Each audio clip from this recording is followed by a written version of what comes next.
Welcome to the Abridged Presidential Histories with Kenny Ryan, Episode 22A, an interview on Grover Cleveland and the 1884 presidential election with Professor Ted Kohn. I'm excited to welcome Professor Ted Kohn to the show today. Ted is the Dean of the College of Liberal Arts at Norwich University in Northfield, Vermont, and a historian of the Gilded Age in American history.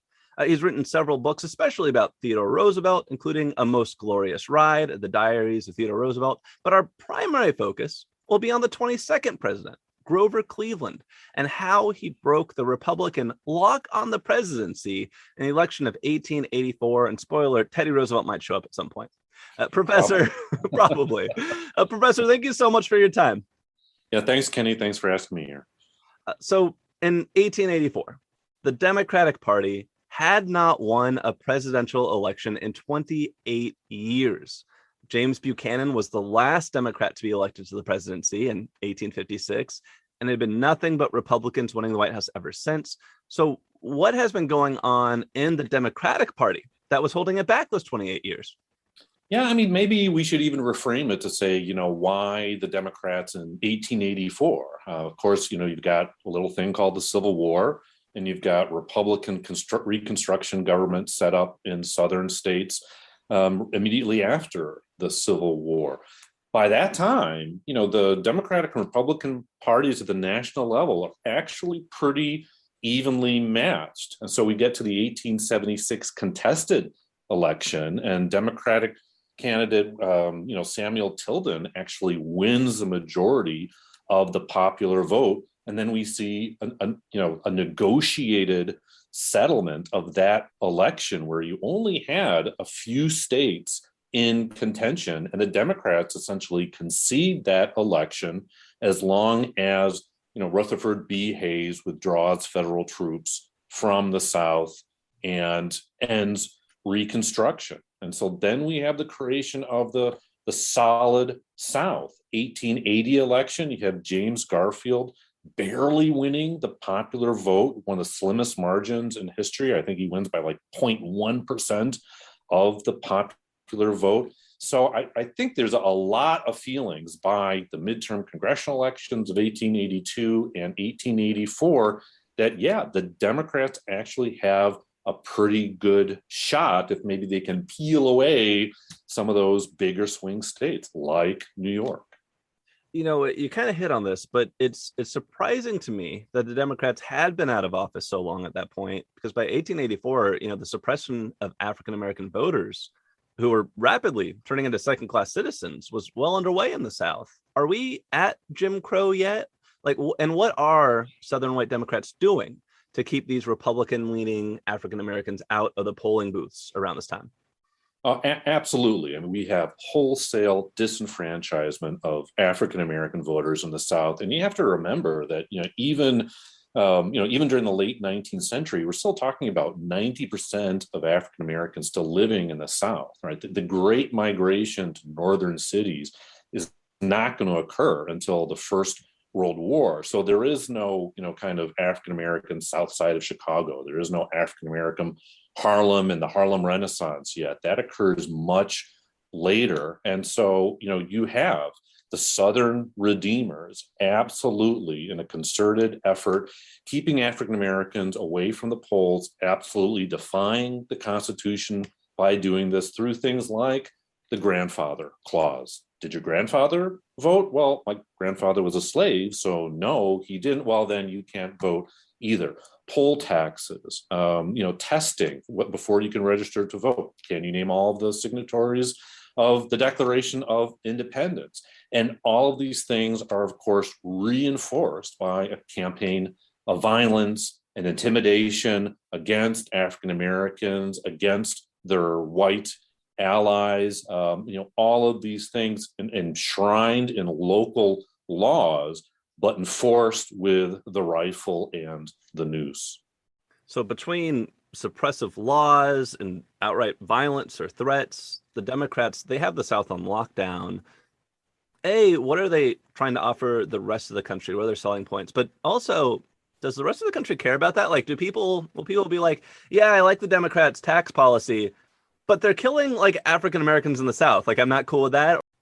Yeah, I mean, there are some articles by the end of the 20th century, even written by people like Booker T. Washington on the Negro problem. But I think it's in many ways because of the fracturing of the Democratic Party at the local level that allows a lot of these things to exist. There have been accusations that the Democratic Party at the national level really doesn't do much more than be in opposition to the Republicans who represent liberty and union, represent federal power through tariffs, through the gold standard, even through the imposition of moral ideas and moral order through things like prohibition. And the Democrats say, well, we're opposed to these things at the local level. And so there's a slew of different local Democratic parties, Democratic, with a big D, but really responding to local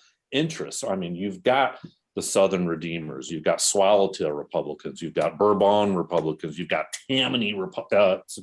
Democrats, yeah. Yeah, Democrats, Tammany Democrats in New York City. I mean, so you've got Greenbackers, you've got Silver Democrats, but actually, in many ways, that's a strength, right? Because you can have Democratic candidates responding to local interests in local elections, and then every 4 years they can come together at the national level, bounded together by not much more than probably their common interest in power and patronage.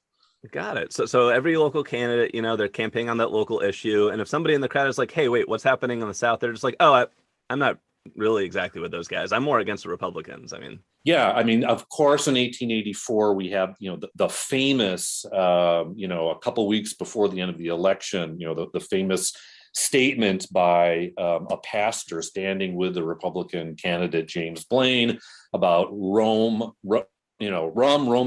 and rebellion. And so, of course, there's still, the Republican efforts from time to time to wave the bloody shirt. But it's amazing how that's really, in many ways, one of the only times in the 1884 election that people are making reference to the Civil War, to what's going on in the South. So it really is interesting how, yes, you can kind of justify your own hands-off responsibility from what those Southern Democrats are doing by saying, well, I'm a New York Democrat, I'm an Ohio Democrat. Why would that have anything to do with me, especially if part of our national message is about local and state power?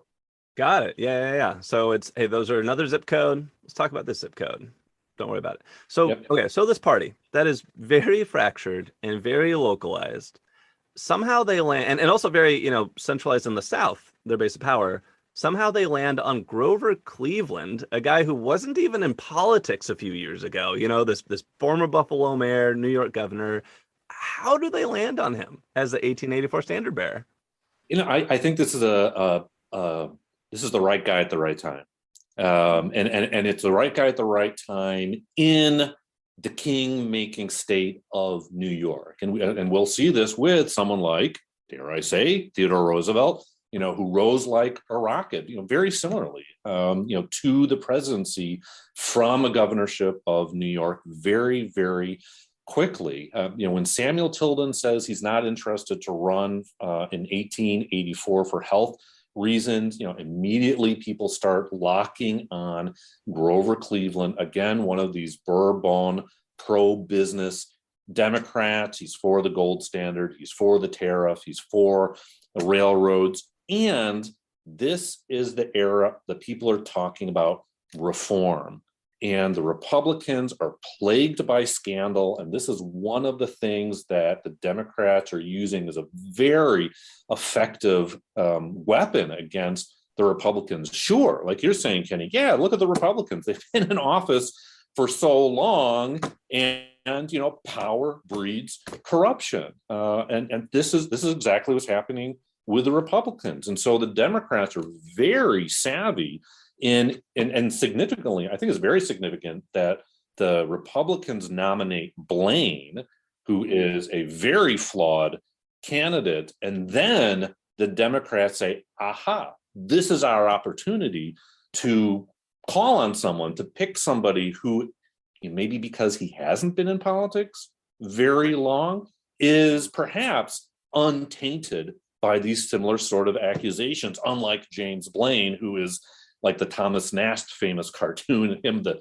tattooed man, right? These indelible series of scandals that have followed Blaine around for decades. Maybe Cleveland, with his very short rise to power, he just simply hasn't been under the microscope that long. Is there anything to look into about the fact that he's not from the South? Like, for the Southerners, did they see this as kind of their Trojan horse to get into the White House? Yeah, I mean, this is it. I mean, every like I said, it's about power and patronage. Once you got your guy in the White House, it's the spoil system still exists, and there's plenty of spoils from Washington on down to the local post office. There's plenty of spoils to go around. So this is what they're concerned about. It's not that they don't need a Southerner in the White House to benefit from a Democrat being in the White House. But it just, this is the thing about the Democrats and this solid South that's going to be able, in 1884, the Democrats know that because of the solid South, they're already halfway to an electoral victory. They could nominate the chair you're sitting in, Kenny, and that chair would already be halfway to the White House. I mean, that's a huge advantage for the Democrats going into 1884. So the Democrats, they got the South on lockdown. They've got this New York reformer on the ticket. There's this little order of operations thing. Like, the Republicans have already nominated Blaine, so Democrats are kind of reacting to it. And the Democrats think they now have these reform messages they can win with. I'd love to talk about what's happening in the Republican Party right now in reaction to Blaine. You mentioned he's very flawed, and it appears the party's kind of starting to split at the seams, and your boy Teddy Roosevelt is part of it. What's happening? Yeah, so great. You give me the opening talk about Theodore Roosevelt, so I can just take over for the next half hour. You got it. All yours, boy. That's okay. So yeah, I mean, Theodore Roosevelt absolutely represents that reform wing of the Republican Party. He really inherited kind of the mantle of civil service reform from his father, and being a New York elite allied with people like Henry Cabot Lodge in Massachusetts. This has emerged as a very distinct wing of the Republican Party, and Theodore Roosevelt in New York has been making noise about that, and he was able to work with Governor Grover Cleveland as a Republican reformer in the New York State legislature. So by the time of the 1884 convention, I mean, Theodore Roosevelt heads to the Chicago convention, the Republican convention, he's only like 25 years old. At the time. He's served three, that's amazing in itself, right? He served 3 years in the New York State legislature, and he and someone like Lodge, and a small group of allies go to the convention with the express purpose of trying to steal the nomination away from Blaine, as Republicans like Lodge have been very successful in doing in 1880, and throwing the candidacy to a dark horse like James Garfield. And so, this is Roosevelt and Lodge, really making kind of a big public national stink about this very flawed candidate, James Blaine, followed around by scandal for his career. This is 25-year-old Theodore Roosevelt, kind of getting national attention for the first time, rising in the convention for the first time to give a speech to a national audience. And in the end, it is a losing proposition. Blaine, I think, gets the nomination on like the fourth vote. So it was meant to be for Blaine in 1884, but people like Roosevelt and Lodge, in many ways, the damage has been done. And Blaine emerges from that convention. This is what people are going to be focusing on in an era of reform. The Republicans immediately seem really kind of out of step with the national dialogue by nominating somebody whose name seems so synonymous with scandals And with people like Roosevelt and Lodge speaking against him, these prominent Republicans, this really gives an opening for Republicans, for independents or mugwumps, people interested in reform, to bolt the Republican Party if the Democrats nominate someone that they can vote for with a clear conscience. So you just mentioned the TR and Lodge, they throw up this big protest, but they stay in the party. But a bunch of other Republicans, these mugwumps, they leave, which kind of opened this broader question in my mind. When I look at the GOP from that point, really the previous kind of 20 years, it seems that it always struggled with factions. You had radicals versus non-radicals during the Civil War. You had half-breeds versus stalwarts afterwards. Now you got mugwumps threatening to withdraw their support and bolting. Why was that party always struggling with such strong polar factions? Yeah, I think this is exactly part of the difficulty of holding together from election to election a strong national party, when, of course, as we know, the electoral system, fosters this two-party system, unlike Europeans who have a multiplicity of parties and they form coalitions after the election. American parties, we are forced to form these coalitions before the election. And so, these coalitions are kind of manipulated often by local machine politicians, state bosses who have a lock on New York Republican politics or Missouri politics or Ohio Republican politics. And so you see this kind of rise and fall of different machine bosses, different factions within the party as they try to maintain, keep in mind, not only control of the White House, but even though there's a solid South, those many border districts or upper South districts do give enough Republican votes in Congress so that Republicans can maintain as well a majority in the House and Senate. And so trying to maintain a solid Republican vote, not just every 4 years, but really kind of keep a solid, uniform Republican Party through every election. I mean, that's really almost an impossibility. And as you said, by 1884, with reform, kind of this ascendant idea appealing to a lot of people, corruption's got to go. The spoil system has got to go, right? Good government, the goo-goos. This is something, right before the progressive movement. This is really kind of the pre-progressive moment, and it's a big challenge for the Republican Party.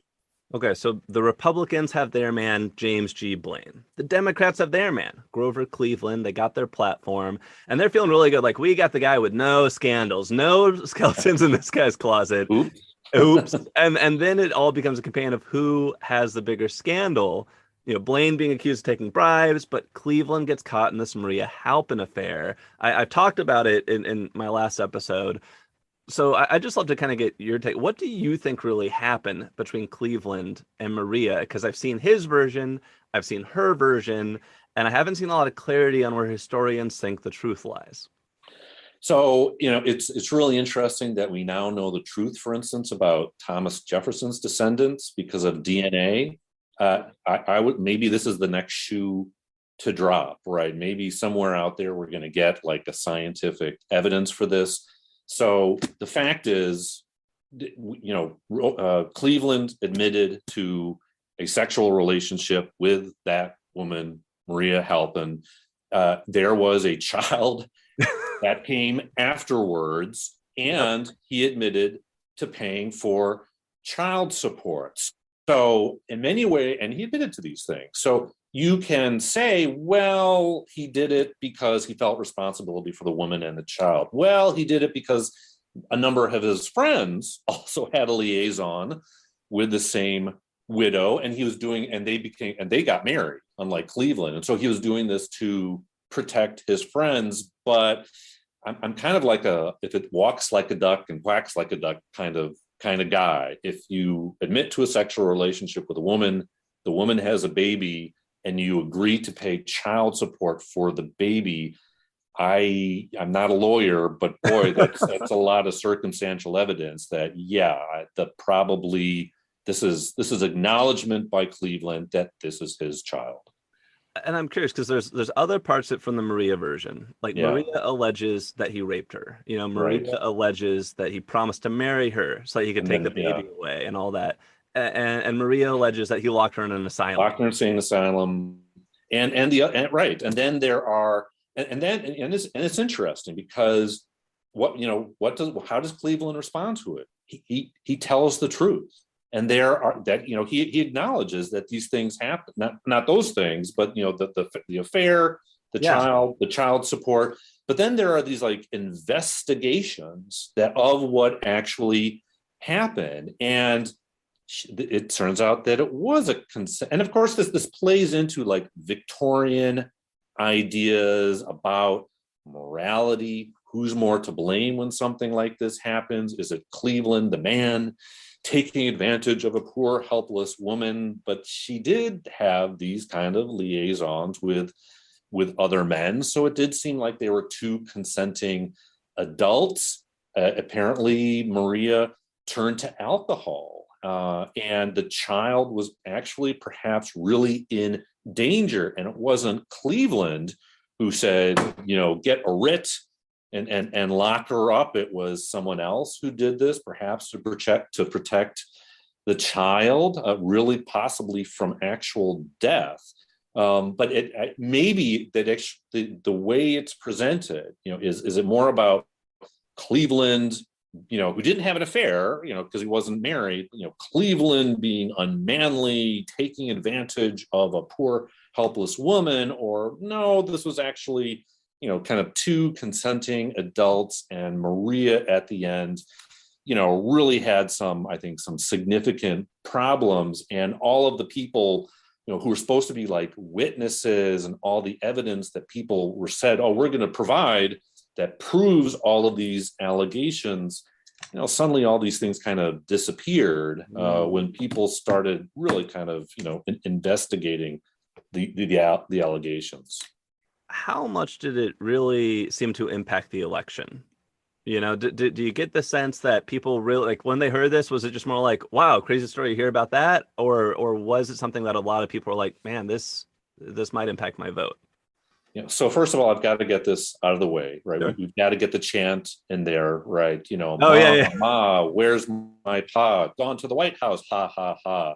It's a great election, Kenny. Yeah, I mean, as I'm sure your listeners know, I mean, you talk about negative campaigning now and personal scandals. Yeah, right. I mean, we've been living with this for like 200 years of American history. So let me posit something to you. Is it possible that American voters back in 1884, in the 2000s, are able to kind of compartmentalize personal character flaws in order to justify, this is what the candidate is going to do for me, and this is what I believe, the candidate's public persona is more important. I think we have seen this recently in American politics, and I think you don't say. Yeah. And hey, the Democrats have had this as well, of course, back in the 1990s. So I think this is something that was going on back in 1884. Like, yes, I acknowledge that this person is not as personally clean as I would like them to be, and not as upstanding of character, but you know what? I'm willing to turn a blind eye to that to make sure my guy in my party gets to the White House. That does sound kind of familiar to me. So, end of the day, Grover Cleveland, he wins the election of 1884. He becomes the first Democrat to win the White House since 1856. And we've talked about all these different factors. There were Blaine scandals, there's the Mugwumps, Teddy Roosevelt's out there, the Maria Halpin thing. Bottom line, why do you think Grover Cleveland won? I think it goes back to what I said before. I think the Republicans made a huge misstep nominating Blaine. And I think that's something they they learn. I think they're going to learn. And this is something that Theodore Roosevelt ends up being pretty good at in his career.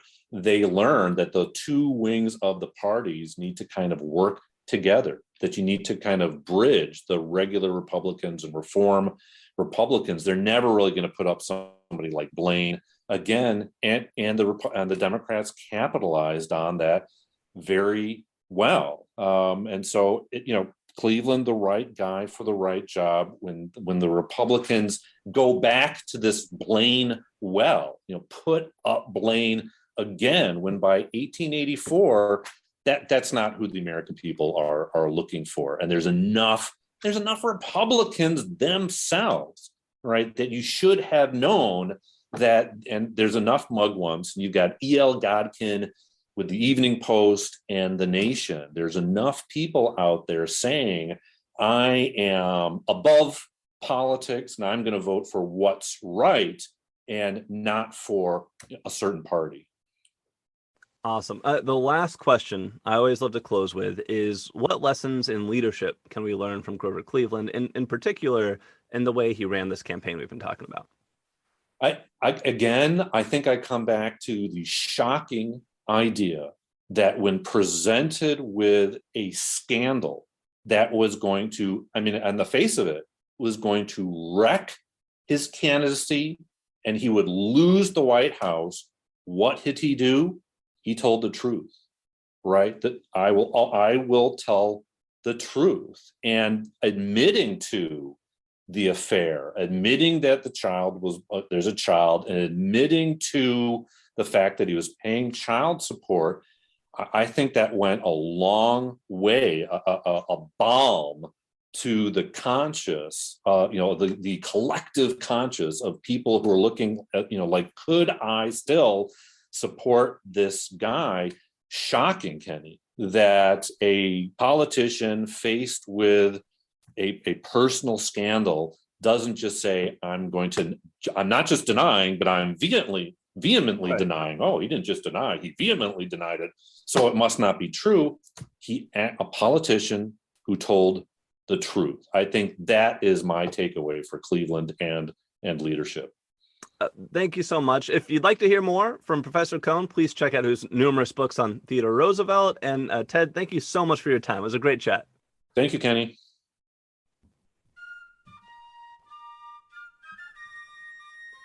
Thank you for listening to today's episode of Abridged Presidential Histories. If you enjoyed it, please subscribe, tell your friends about the show, and leave a 5-star review on your podcast listening platform of choice. It's always good to hear from you. You can also follow the show on Facebook at Abridged Presidential Histories, or on Twitter at APH Podcast. If you'd like to support the show, you can look it up on Patreon, or go directly to www.patreon.com/Abridged Presidential Histories. It helps me buy books and pay to host the show, and thank you so much to everyone who's contributed so far. The music in today's podcast is a public domain recording of the United States Army Old Guard Fife and Drum Corps. In our next episode, we're going to look at the presidency of Benjamin Harrison, the man who unseats Grover Cleveland, and why, when he campaigns and says, this is what I'm going to do for you, and then he actually does it and he passes all this legislation, the country rewards him by kicking him out of office. That's next time on Abridged Presidential Histories.